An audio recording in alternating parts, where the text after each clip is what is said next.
័យពលពតខ្ញុំឃ្លាតយូរហើយ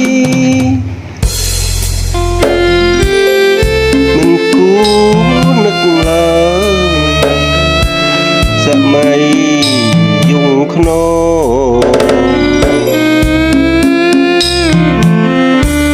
សម្រាប់ខ្មែរឯងមិនថាប្អូនបងសម័យนุ่งសូនដោយគុណសំដេច3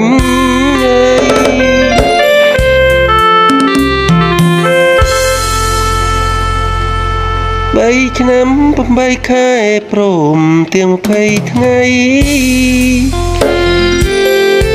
យ៉ាងក្មេងប្រុងស្រីស្លាប់បីលៀននាងសម្លាប់ឥតគិតមិនថាក្មេងយ៉ាងអើយតែធ្វើខុសសម្លាប់ទៀងអង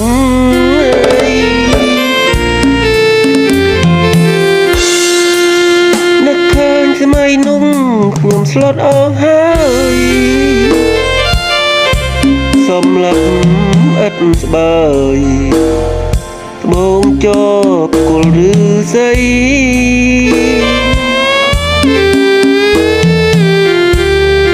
មិនថាកូនធំឬក៏កូនខ្ចីគ្មានត្រាប្រណីពូជសាំងខ្មែរឡើយ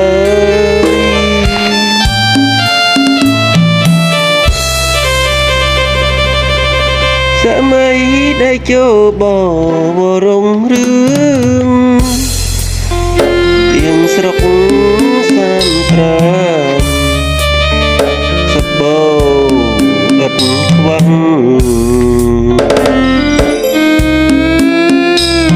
សម័យដែលចូលសម័យឈ្នៀង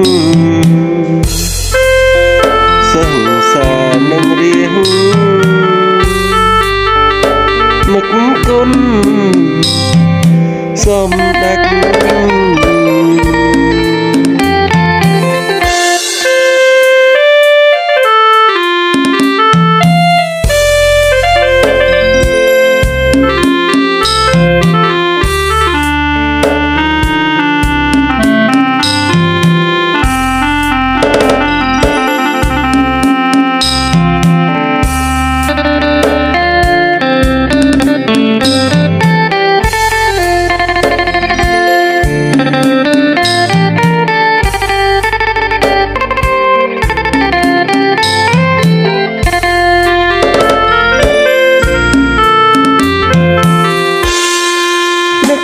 សម័យនោះខ្ញុំស្លុតអស់ហើយសម្លាប់ឥតស្បើយបងជាប់គល់ឫស្សី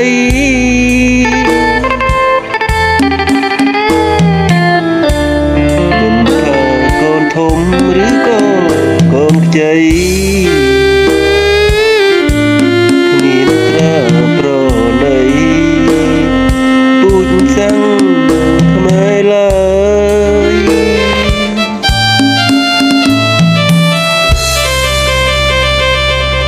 សម័យដែលចូលប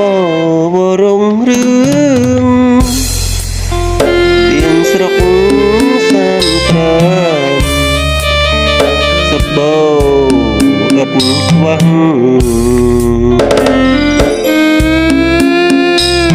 សម័យដែលចូលសម័យឈ្នៀងសង្សារនឹងរៀងនឹកគុណសម្ដេច